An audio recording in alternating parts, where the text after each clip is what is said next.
Belum pernah ada kasih di dunia sanggup menerima diriku apa adanya selain kasih-Mu, Yesus.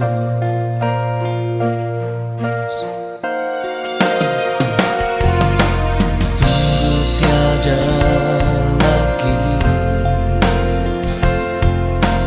kasih seperti ini, sanggup mengubahkan hidupku menjadi baru selain kasih-Mu, Yesus.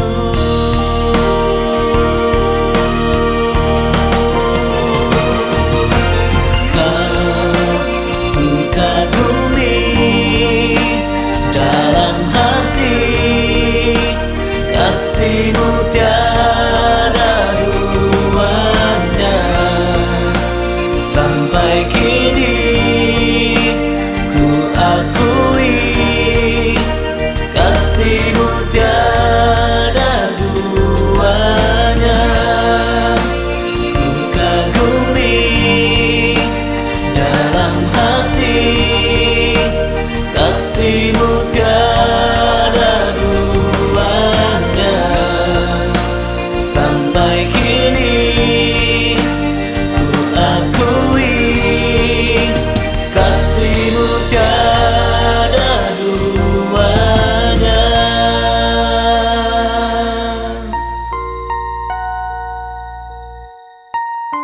Shalom, selamat berjumpa dalam pembelajaran firman Tuhan Alkitab pada saat ini. Kita akan menggunakan metode Metuka dalam menerapkan pesan firman Tuhan. Nanti pada suatu waktu kita akan belajar khusus tentang metode Metuka. Bagaimana memulainya, bagaimana mengimplementasikannya, dan kemudian bagaimana praktek untuk bisa menemukan mutiara-mutiara atau nilai-nilai dari pesan utama dari firman Tuhan yang kita baca. Apa yang kita mau pelajari pada saat ini? Kita akan belajar dari surat Rasul Paulus kepada jemaat di Filipi. Surat ini sangat relevan untuk kita pelajari di saat-saat seperti ini, ketika virus corona itu menjadi wabah, menjadi pandemik di seluruh dunia dan sudah memakan ribuan korban.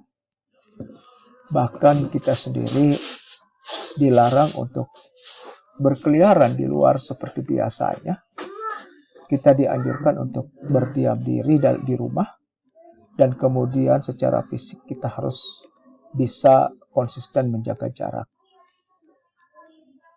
Baiklah, dalam belajar firman Tuhan ini, maka salah satu dari unsur metode Metuka itu adalah kita masing-masing wajib membaca firman Tuhan yang akan kita pelajari. Kita berharap di gereja-gereja atau di ibadah-ibadah dimanapun, kalau tiba saatnya membaca firman Tuhan, semua jemaat yang hadir itu bisa membaca firman Tuhan. Ini firman Tuhan yang akan kita pelajari. Hai saudara-saudaraku yang kekasih, kamu senantiasa taat. Karena itu tetaplah kerjakan keselamatanmu dengan takut dan gentar. Bukan saja seperti waktu aku masih hadir, tetapi terlebih pula sekarang waktu aku tidak hadir. Karena Allah lah yang mengerjakan di dalam kamu, baik kemauan maupun pekerjaan menurut kerelaannya. Lakukanlah segala sesuatu dengan tidak bersungut-sungut dan berbantah-bantahan, supaya kamu tiada beraib dan tiada bernoda, sebagai anak-anak Allah yang tidak bercelah di tengah-tengah angkatan yang bengkok hatinya dan yang sesat ini. Sehingga kamu bercahaya di antara mereka seperti bintang-bintang di dunia, sambil berpegang pada firman kehidupan, agar aku dapat bermegah pada hari Kristus, bahwa aku tidak percuma berlomba dan tidak percuma bersusah-susah. Tetapi sekalipun darahku dicurahkan pada korban dan ibadah imanmu, aku bersukacita dan aku bersukacita dengan kamu sekalian. Dan kamu juga harus bersukacita demikian dan bersukacitalah dengan aku. Firman Tuhan yang kita baca sungguh memberi penghiburan, sungguh memberikan kekuatan. Bagaimana orang percaya itu bagi seorang rasul yang namanya Rasul Paulus. Ini pesan utama yang akan kita coba clearkan, yang akan kita coba luruskan ya. Pada ayat yang ke-12, kita seringkali terjebak dengan kalimat ini. Karena itu, tetaplah kerjakan keselamatanmu dengan takut dan gentar. Dua kata yang mendahulunya adalah kamu senantiasa taat.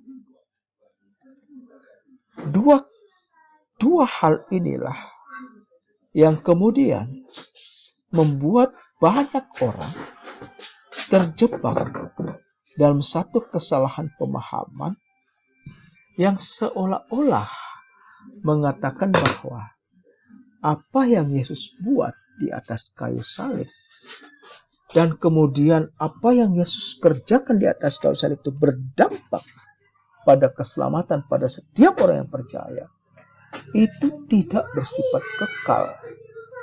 Itu bisa hilang. Sehingga demikian mereka mengembangkan satu pemahaman bahwa bicara tentang keselamatan, maka keselamatan itu harus dipertahankan karena keselamatan itu bisa hilang. Cara mempertahankannya itu adalah melalui ketaatan atau melalui kehidupan yang saleh.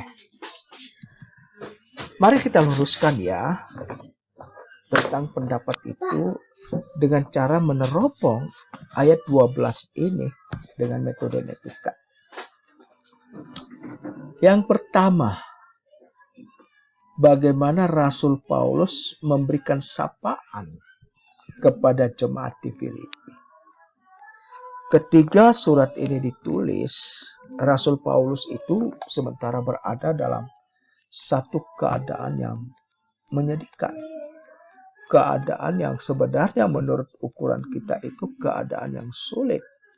Karena dia berada di penjara. Tetapi ini tidak ditunjukkan oleh Rasul Paulus ketika kita membaca suratnya kepada jemaat di Filipi. Bahkan Paulus ingin menyadarkan kepada jemaat di Filipi bahwa bagi Rasul Paulus posisi di jemaat Filipi itu adalah sebagai saudara yang kekasih. Mengapa Paulus mengatakan jemaat di Filipi itu adalah jemaat yang kekasih? Karena jemaat di Filipi sudah menerima pembelajaran, pengajaran, pemberitaan Injil yang Rasul Paulus sudah lakukan. Jemaat di Filipi sudah menerima Yesus Kristus sebagai Tuhan dan Juru Selamat. Mereka terhisap dalam bilangan orang-orang yang tergabung dalam tubuh Kristus, gereja. Oleh karena itu Rasul Paulus mengatakan jemaat di Filipi dengan statusnya seperti itu, maka dia adalah saudara yang kekasih. Artinya apa? Kita juga akan menjadi saudara yang kekasih dong. Karena kita percaya pada Kristus Yesus, sudah menerima Yesus Kristus sebagai Tuhan dan Juru Selamat. Oleh karena itu, sapaan akrab Rasul Paulus juga itu layak disematkan kepada kita. Rasul Paulus bisa memanggil kita sebagai saudara yang kekasih. Dengan demikian bagian pertama, hai saudara-saudaraku yang kekasih, itu dapat kita pahami sebagai sapaan akrab, itu dapat kita pahami sebagai penjelasan bagaimana posisi jemaat di Filipi itu bagi Rasul Paulus, dan bagaimana Rasul Paulus juga menjelaskan bahwa orang-orang di Filipi itu adalah orang-orang yang terbilang sebagai saudara, sebagai orang-orang yang sudah diselamatkan karena masuk menjadi anggota tubuh Kristus. Yang kedua, kamu senantiasa taat. Ini adalah penilaian Rasul Paulus kepada jemaat di Filipi. Jadi ketaatan jemaat Filipi bagi Rasul Paulus itu adalah ketaatan dalam hal doktrin dan dalam hal perilaku. Oleh karena itu Paulus ingin agar kualitas dari jemaat di Filipi sebagai orang yang percaya, yang sudah senantiasa taat itu bisa meningkat. Karenanya diberikanlah suatu harapan baru yang merupakan perintah untuk dilaksanakan pada saat dilihat ataupun tidak dilihat, untuk dilaksanakan kapan dan dimanapun. Perintah itu adalah kerjakanlah keselamatanmu dengan takut dan gentar. Saudara-saudara, dimanapun saudara berada, inilah yang menjadi persoalan seperti yang saya sudah sampaikan di awal. Ketika kita tidak bisa meneropong secara tepat kalimat ini, maka kita bisa saja terjebak pada satu pemahaman yang keliru, di mana kita seolah-olah mengatakan bahwa Yesus Kristus yang sudah mati di kayu salib itu tidak cukup menjadi satu-satunya juru selamat bagi setiap orang yang percaya kepadanya. Kita terjebak pada satu pemahaman, mengandalkan kemampuan diri sendiri, mengandalkan kekuatan kita sendiri. Kita memunculkan satu pemahaman yang baru, di mana keselamatan itu bisa juga diusahakan. Kita seolah-olah mau menyampaikan pesan dengan pemahaman yang keliru itu bahwa perbuatan juga adalah juru selamat. Tidak cukup Yesus Kristus menjadi juru selamat. Oke, mari kita clearkan ya tentang kalimat kerjakanlah keselamatan itu dengan takut dan gentar. Kita lihat hal berikut. Pertanyaan penting bagi kita adalah mengapa Allah ingin kita mengerjakan keselamatan itu? Dan dalam mengerjakan keselamatan itu mengapa harus dilakukan dengan takut dan gentar? Dua pernyataan yang sekaligus menjadi pertanyaan yang tidak dapat dipisahkan karena dia memiliki satu kesatuan ide yang utuh yang dapat dipahami dengan baik bila mana kita membuatnya tetap bersatu. Kita lihat, kerjakanlah keselamatan. Apakah makna yang dikandung di dalam kalimat itu?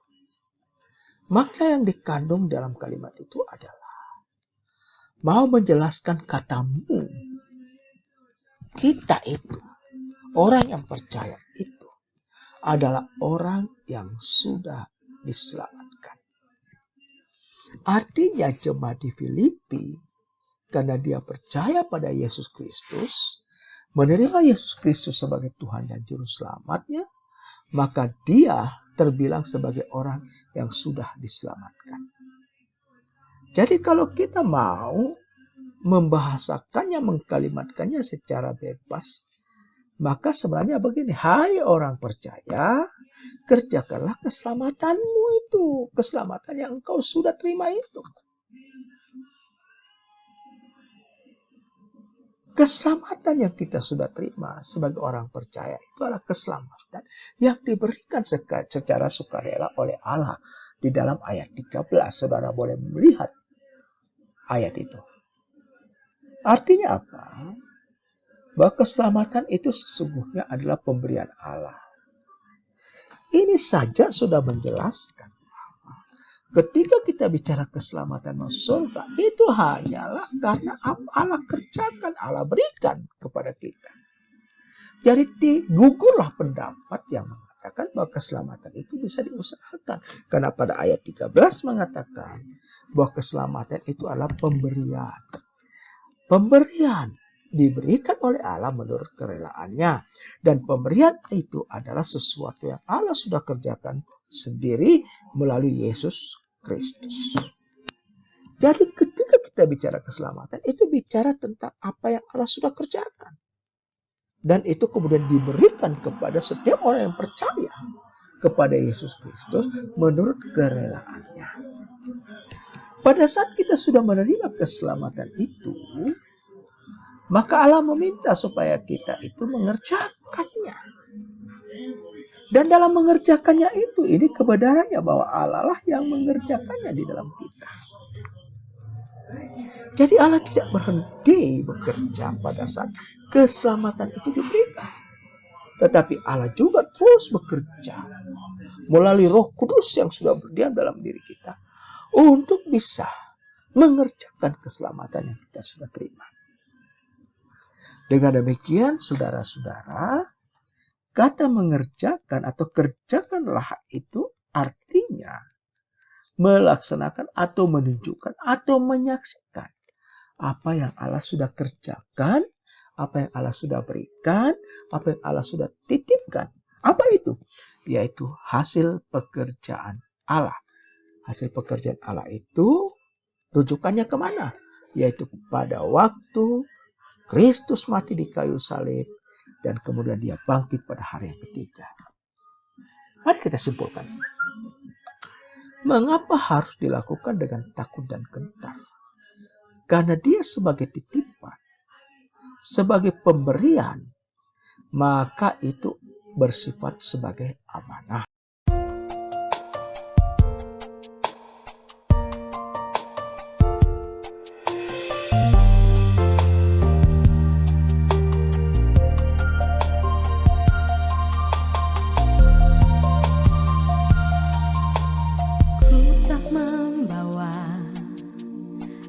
Apapun juga saat ku datang ke dunia, ku tinggal semua